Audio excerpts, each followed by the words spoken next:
Apache helicopters participate in gunnery training. Tax filing is in full swing in the Marne division. A Purple Heart recipient speaks at Black History Month observance.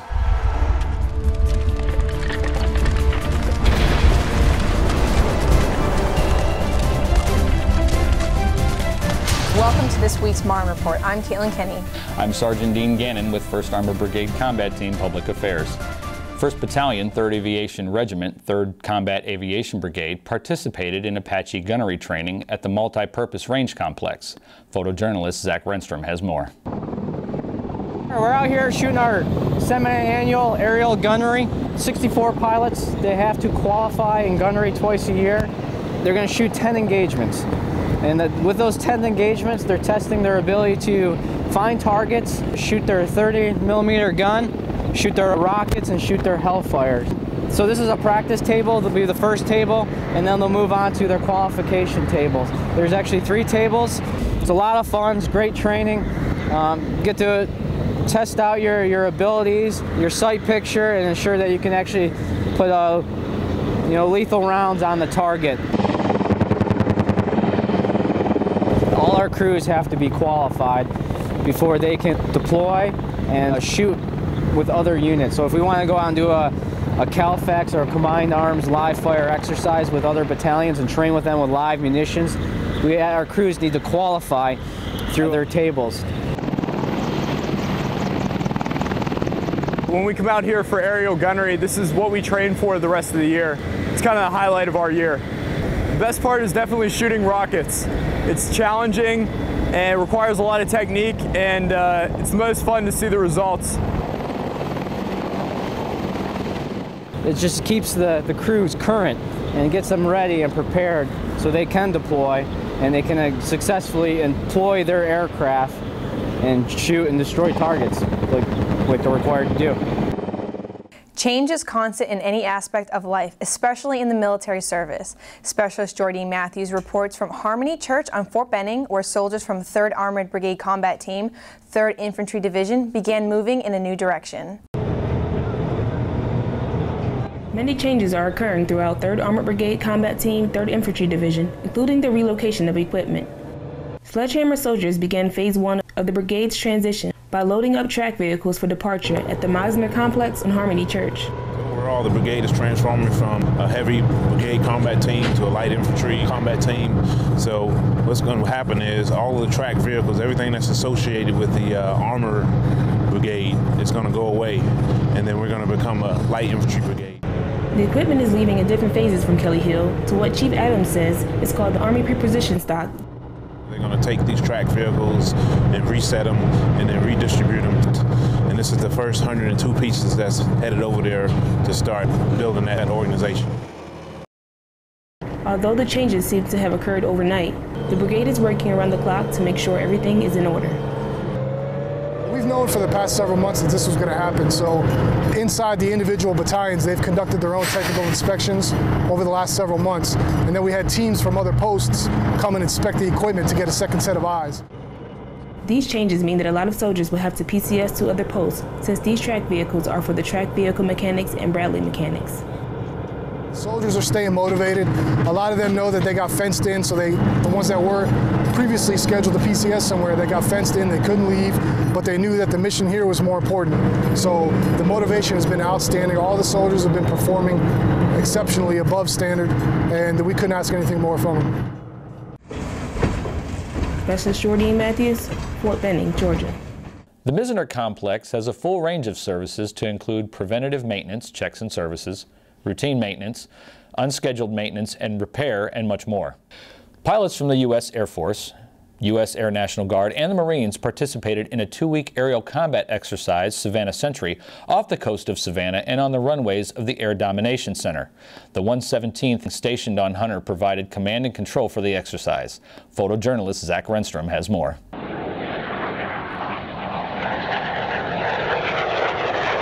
This is a large force training exercise that involves a variety of different aircraft, both those who come in from out of state and work out at the Savannah Airport or at Hunter Army Airfield, as well as the many different local aircraft that fly out of Beaufort, South Carolina, at the Marine Base, the Jacksonville International Airport with the Air Guard there, as well as around the area. And because of the success that we've had in the great airspace and environment in Savannah, it's now been picked up to be held 3 times in 2015 and is planned for 4 times a year in the future, which is a testimony of how great of a training environment and training team we have here in the Savannah area.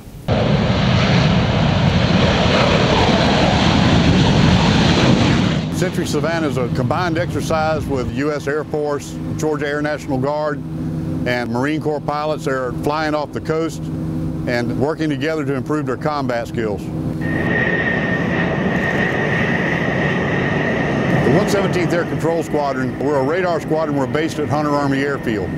Our radar is across town right now, and along with remote radios that we're bringing over via satellite and hooking up with our operators in the boxes behind us. They have complete command and control of the air battle. Their job is to get the fighters in and out of the fight. If they need gas, they get them to the tankers to get them refueled and back in the fight. The importance of our role can't be understated due to the fact that it's our job to maintain situational awareness of the airspace, and we keep complete command and control of the aircraft. We let the pilots know where the threats are, and we get them in and out of the fight. The training that we're doing here right now, it improves our operators. It gives them a better chance to learn in a combat environment, controlling multiple aircraft at one time. We have surveillance technicians and weapons techs watching and controlling the fight, and they're working together. One of the great things for us participating in this exercise is we have a lot of training requirements that is given to us by our MAJCOM, and by having the large number of different types of aircraft, this is a joint exercise, a joint flavor, and it allows us to accomplish many of those training requirements, which are building blocks so that we can deploy downrange to Southwest Asia on our next rotation. It's tax season now, and if you're still confused about how to file your taxes or are looking for a way to do it for free, the Fort Stewart and Hunter Army Airfield Tax Centers are here to help. With me is Captain Marissa Zader with the Judge Advocate General Office at Fort Stewart to talk about the tax resources they offer. Welcome. Thank you again for having me. Could you quickly explain what the Marne Tax Center is and who's eligible to use it? Sure. So the tax center, we have 2 tax center facilities, one at Hunter Army Airfield and one at Fort Stewart. It's all the Marne Tax Center. We offer free tax preparation for soldiers, their family members, and retirees. So how many tax refunds have you been able to process so far? Well, so far between both the Hunter Army Airfield and the Fort Stewart Tax Centers, we have seen over 1,300 clients. This means that we've saved our clients over $300,000 in tax preparation fees. Now, translated into returns, this is over $3 million in federal returns and $400,000 in state returns. Already? Already in 3 weeks. That's incredible. What are some of the big questions people are asking when they walk into the tax center? We get a lot of questions about what kind of taxes that we can prepare. Chances are we can help you. We see anyone that has up to 2 rental properties and anybody who doesn't have rental properties. So if you have a question, your best bet is to either come into one of the tax centers or contact us at one of the numbers, and we'll be able to help you out and tell you if we can help prepare your taxes for you. Can you remind us what is needed before we go to the Marne Tax Center? Absolutely. So everyone needs to bring with them their ID card and their Social Security card for all of the dependents that they're going to claim, including themselves, a spouse, children, any sort of dependent that they have. You'll also want to bring any sort of financial documents that you have, your W-2s, and the rest of it really depends on your financial situation. Great. Well, thank you, Captain Zader. Thank you. Thank you for having me. And don't forget to file your taxes on time this year. If you have any questions about the tax centers, call 912-767-1040 for Fort Stewart or 912-315-3675 for Hunter Army Airfield.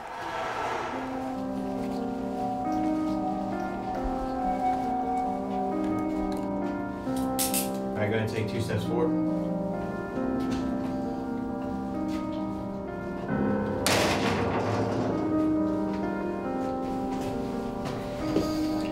I never thought this would happen to me. I made one dumb mistake. One night, I was out hanging out with friends, having a good time, drinking a couple beers. Then I made a bad decision. A decision that would affect the rest of my career as a military officer and the rest of my life. I'm cold. There's been an accident. Or the life of somebody else. I think it's 1:44. It's dark, and I'm cold. Yes, like you, I took the Marne Pride pledge. I promised not to drink and drive, yet I did. That decision landed me behind bars and cost me nearly $6,000. Like you, I thought this would never happen to me, but it did, and it could happen to you too.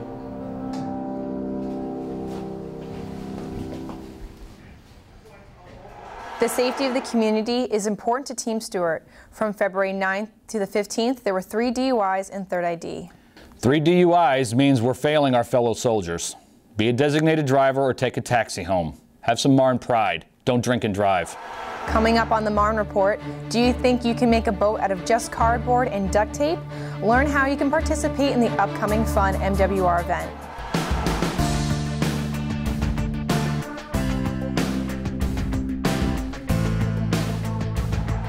I went and did my taxes off post because I tried to do them online and I almost got cheated out of $4,000. I haven't done my taxes yet. However, I plan on using TurboTax to do my taxes because I don't know, I just want to give them a try this year. I'm going to use the Oddpost Tax Center because they use the exact same software, the exact same systems as the other leading companies that are outside the gate. And I like to have all my money come back instead of having to pay somebody to do something that's free.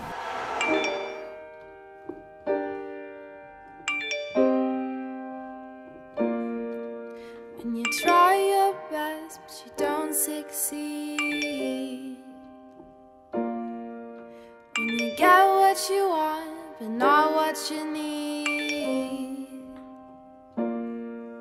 when you feel so tired but you can't sleep. He's not one of us. Stuck in reverse.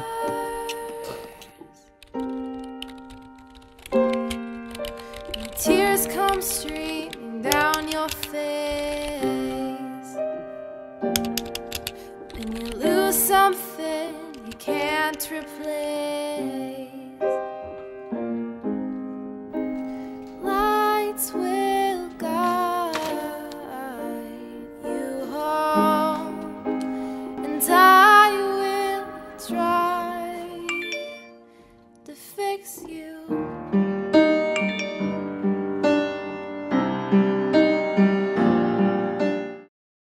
Hi, I'm General Ray Odierno, Chief of Staff for the United States Army, and this is my wife, Linda. I've been privileged to lead soldiers for more than 37 years, both in times of peace and on the battlefield. The strength of our nation is our Army, and it is truly heartbreaking when we lose any of our service members. We know that the impact on the family is profound, and we recognize and will hold true to our responsibility to support and honor our surviving military families. Although the cause, location, and circumstances of the loss may differ, all these families deserve our honor and respect. One way the Army honors the families of our service members who dies on active duty is through the presentation of a lapel button containing either a gold star on a purple background or a gold star surrounded by laurel leaves. Please remember, when you see someone wearing the gold star or next of kin lapel button, he or she has lost a loved one who selflessly served our nation. Today we ask you to honor the sacrifice of those who have died while in service to our nation, and to take some time to learn about these two symbols that mean so much to our surviving military families. For more information, go to goldstarpins.org.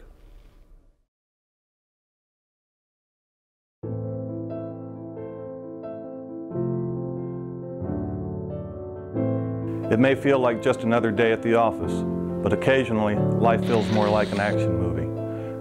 The authorities are working hard to protect you and to protect our public spaces.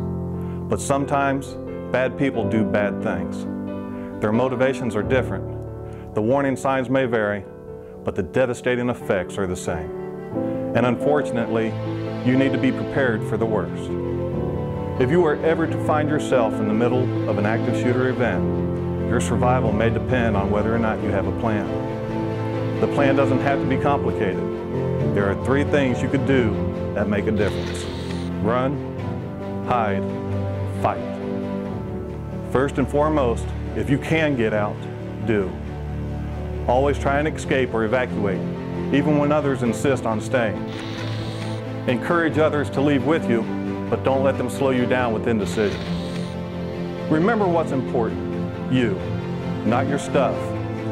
Leave your belongings behind and try to find a way to get out safely. Trying to get yourself out of harm's way needs to be your #1 priority. Once you're out of the line of fire, try to prevent others from walking into the danger zone and call 911. If you can't get out safely, you need to find a place to hide. Act quickly and quietly. Try to secure your hiding place the best you can. Turn out lights and, if possible, remember to lock doors. Silence your ringer and vibration mode on your cell phone.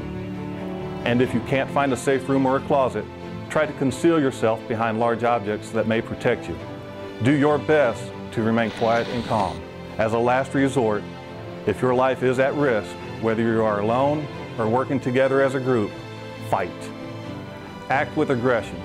Improvise weapons, disarm him, and commit to taking the shooter down, no matter what. Try to be aware of your environment. Always have an exit plan. Know that in an incident like this, victims are generally chosen randomly. The event is unpredictable and may evolve quickly. The first responders on the scene are not there to evacuate or tend to the injured. They are well trained and are there to stop the shooter. Your actions can make a difference for your safety and survival. Be aware and be prepared. And if you find yourself facing an active shooter, there are 3 key things you need to remember to survive. Run, hide, and fight. Welcome back to the Marne Report. Are you looking for some fun things to do with your family? Then let's check in with Martha Jackson, who is here to give us a look at an upcoming event.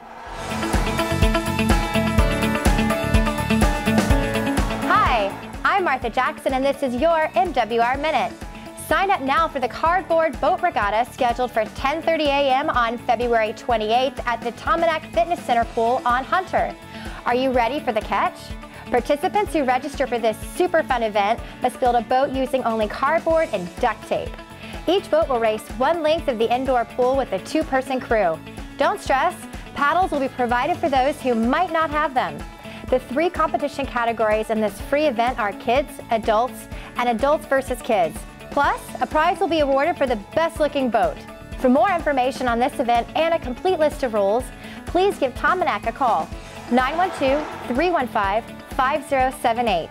To learn more about our upcoming MWR events, visit us online at www.stewartmwr.com or www.huntermwr.com.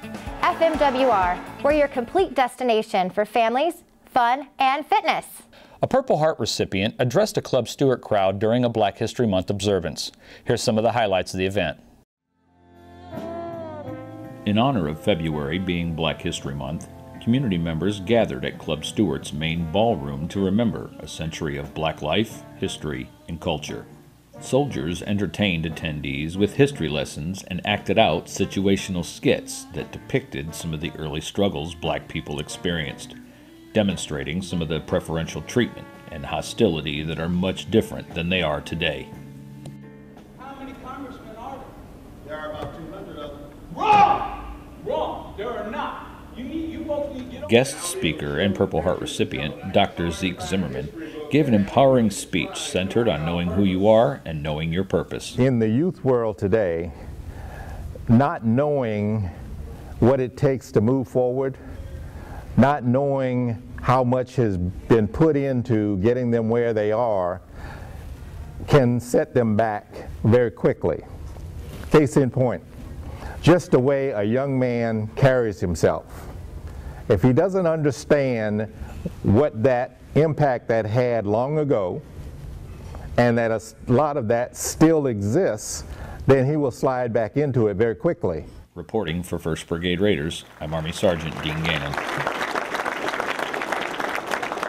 On March 2nd, Wynn Army Community Hospital will host a traumatic brain injury educational forum at Patriot Auditorium from 1 to 2:30 p.m. The forum is open to active duty service members, reservists, National Guardsmen, military veterans, and family members. They will talk about best practices and research relating to TBIs. It will be broadcasting live if you're not able to attend. For more information, visit the website on your screen. Join Fort Stewart soldiers, civilians, and Wynn Army Community Hospital healthcare providers for the 4th annual Brain Injury Awareness Walk benefiting the Brain Injury Association of Georgia and the Gray Matter Support Group of Savannah, Georgia. The walk is Saturday, March 7th at the Lake Mayer Pavilion in Savannah, Georgia. Registration begins at 9 a.m. and the walk is from 10 to noon. The cost is $15 and includes a t-shirt and refreshments. For more information, contact Jennifer Jolly at 912-350-7274 or go to braininjurygeorgia.org. To find out what's happening across Fort Stewart and Hunter Army Airfield, we turn to the Frontline newspaper. Let's check in with Managing Editor Elvia Kelly for this week's news.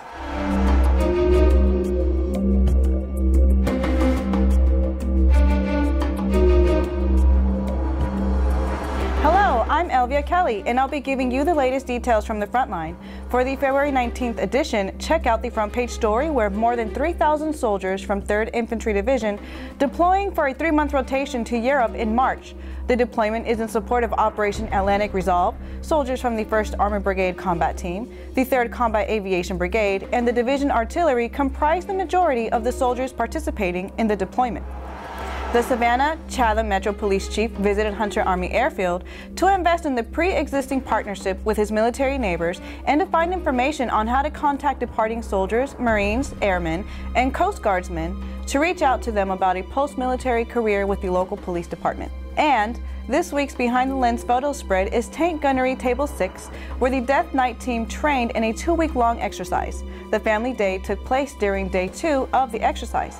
As U.S. Army, Europe's regionally aligned force, 1st Brigade is responsible for serving as the European Rotational Force and NATO Response Force. The mission of the ERF-NRF is to work with and train alongside our NATO allies to ensure we are prepared to respond to future contingencies within U.S. European Command's 51-country area of responsibility. With 37 years of law enforcement under his belt, Chief Jack Lumpkin, the Savannah-Chatham Metropolitan Police Department chief, who was sworn into office last November, ranks his relationships with community leaders high in his arsenal of weapons to fight crime. The tour included a visit to the small arms range, the skills engagement trainer, a bus tour of Hunter, and lunch with soldiers in the post-DFAC. The audience was a diverse one, from infants to teenagers to young adults to parents of young adults. There were a wide variety of people in attendance for the Tank Gunnery Table 6, held at the Digital Multipurpose Range Complex. The one thing that those in attendance had in common was that one and all, they were the loved ones of the Death Knight soldiers, who are soldiers from Delta Company, 1st Battalion, 64th Armored Regiment, as well as other crews of the 1st Armored Brigade Combat Team. Join us on the Marne Report to catch the most current news and events found in the Frontline across Fort Stewart, Hunter Army Airfield, and online at our Frontline website at stewartfrontline.com. Coming up, learn how you can run for a good cause.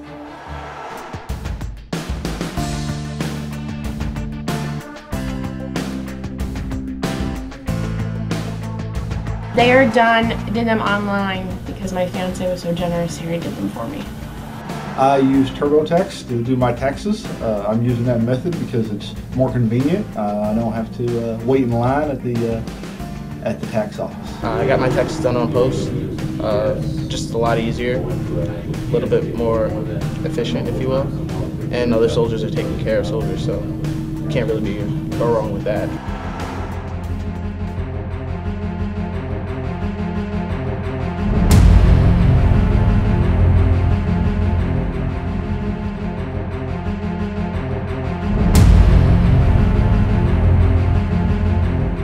One of the most recognizable agencies in our Army is the Army Community Service. The Army Community Service is a social service organization designed to enrich the lives of our soldiers, their families, and our civilians. For nearly 50 years, the Army Community Service has helped soldiers be better parents, manage their money, help family members find employment, I'm Bill Lukens. I'm your ACS director, and I have the honor to be a former dog-faced soldier. In fact, most of your ACS staff are former dog-faced soldiers. Our team demonstrates excellence every day, and we continue to improve the many ways we help soldiers and families.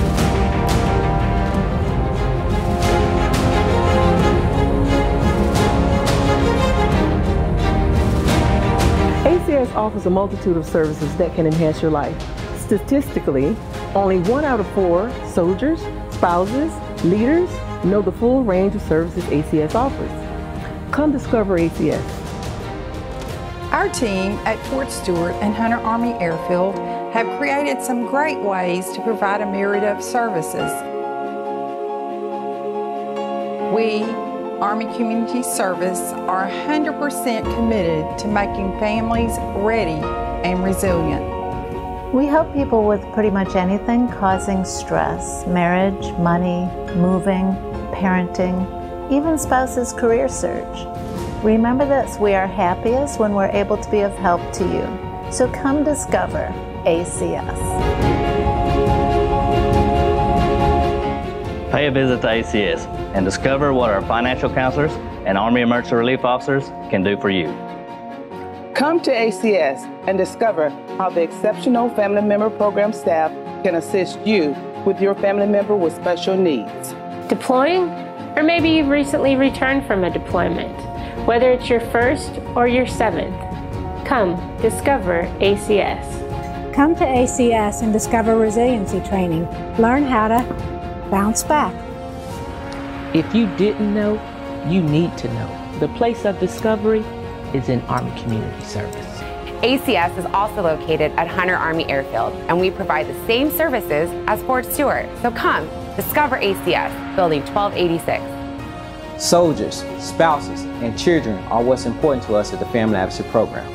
Come discover parenting skills, communication skills, and positive ways to handle stress and anger. You are our priority. ACS는 여러분과 함께합니다. 궁금하신 점 있으시면 언제든지 방문해 주십시오. Ven, descubre ACS. Estamos aquí para ayudarte. Entdecken Sie ACS. Wir haben etwas für jedermann. Come discover what ACS can do for you. We are here to enrich your lives.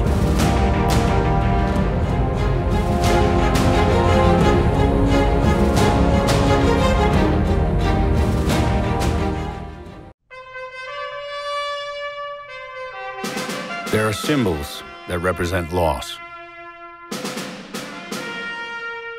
There are symbols that represent strength. And there are symbols that represent both. Remember, respect, and honor our fallen military heroes and the sacrifice and strength of surviving families who wear the Gold Star pins.